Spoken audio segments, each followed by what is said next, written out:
Iniciando este cuarto bloque de El Heraldo Furioso, la pauta nos trae a la ciudad autónoma de Buenos Aires, donde Larreta, no conforme con haberle torcido el brazo al flan oficialista en la Corte Suprema de la Nación, ha resuelto que vuelvan las clases presenciales aún con los contagios en alza.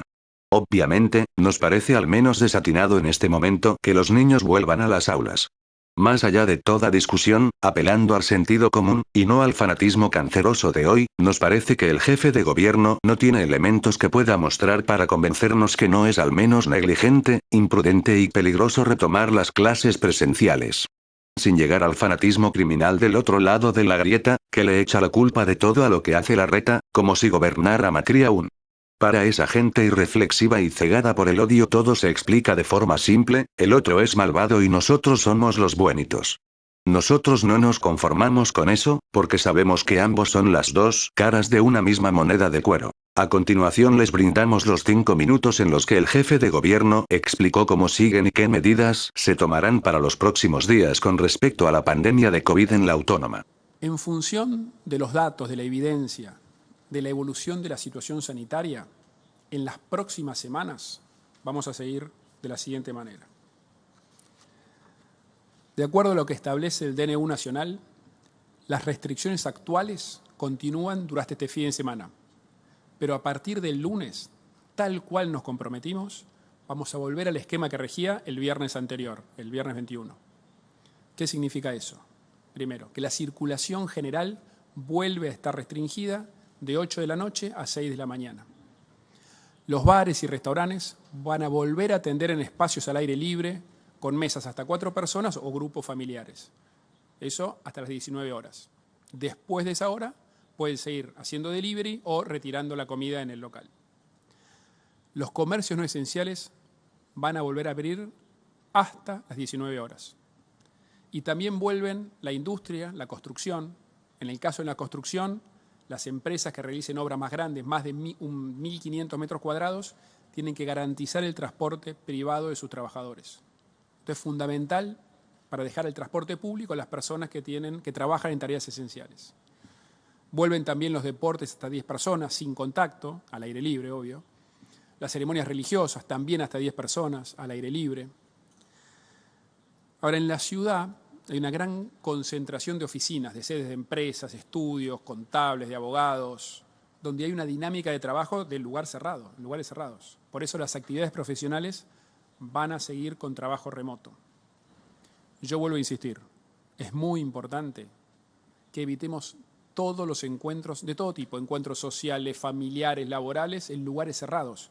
Ahí es donde más contagios ocurren.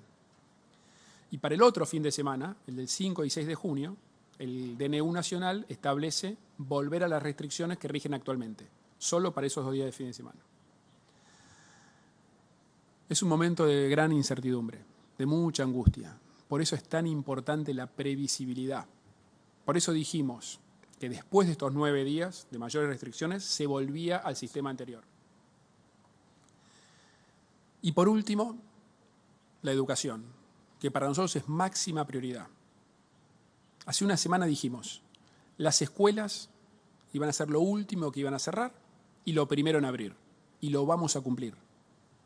Después de 3 días de receso, que van a ser recuperados de manera presencial, como debe ser, del 20 al 22 de diciembre, las escuelas vuelven a abrir sus puertas el lunes.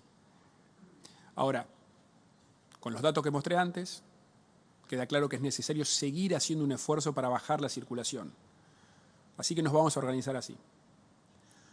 Los jardines maternales, el preescolar, la educación inicial, la primaria y la especial van a volver a retomar la presencialidad total, todos los días. Son los chicos que más lo necesitan, que más necesitan la sociabilización, el contacto cara a cara, que más difícil se les hace seguir una clase desde la computadora. Para los estudiantes de primero y segundo año de la secundaria, van a volver a la bimodalidad, o sea, mitad presencial y mitad virtual, porque ellos también necesitan instancias de presencialidad. Se están adaptando al paso de la primaria a la secundaria, son los años que hay mayor nivel de repitencia y de ahí surge el riesgo después de la deserción. El resto de los alumnos de tercero a quinto, sexto año, según tengan, van a cursar de modo virtual, igual que quienes van a escuelas para adultos, a las terciarias o a los centros de formación. También acá la evidencia nos muestra que los más grandes son quienes tienen mayor autonomía y mayor facilidad para estudiar, para seguir una clase virtual, siempre que eso sea por un periodo corto. Y además también los datos nos dicen que son los que más usan el transporte público. Para que los chicos del secundario tengan mejor conectividad, en sus casas vamos a invertir 1.700 millones en la beca estudiantil, que alcanza casi 50.000 estudiantes del secundario público. Tenemos que seguir comprometiéndonos con cada uno de los cuidados, con cada medida, para que los chicos puedan estar donde tienen que estar, que es en el aula. Los chicos, las familias vienen haciendo un esfuerzo enorme.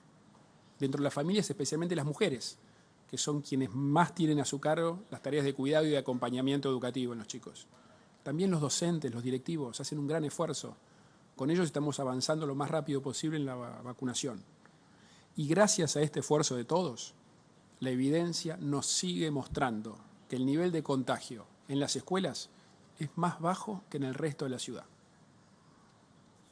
De las medidas que tomó el gobierno de la ciudad podemos señalar, ya que de destacable y novedoso no hay nada, lo siguiente. A. Se retrotrae todo al esquema anterior a partir del día lunes. B. Los comercios no esenciales cerrarán sus puertas a partir de las 19 horas. C. Las obras de construcción se reactivarán, pero el sector patronal debe garantizar el transporte privado de los trabajadores. D. Se prosigue con el trabajo remoto en las profesiones liberales. E. En el próximo fin de semana se aplicarán las mismas restricciones que en este. F. En materia educativa, las escuelas de nivel inicial y primario vuelven a tener clases presenciales.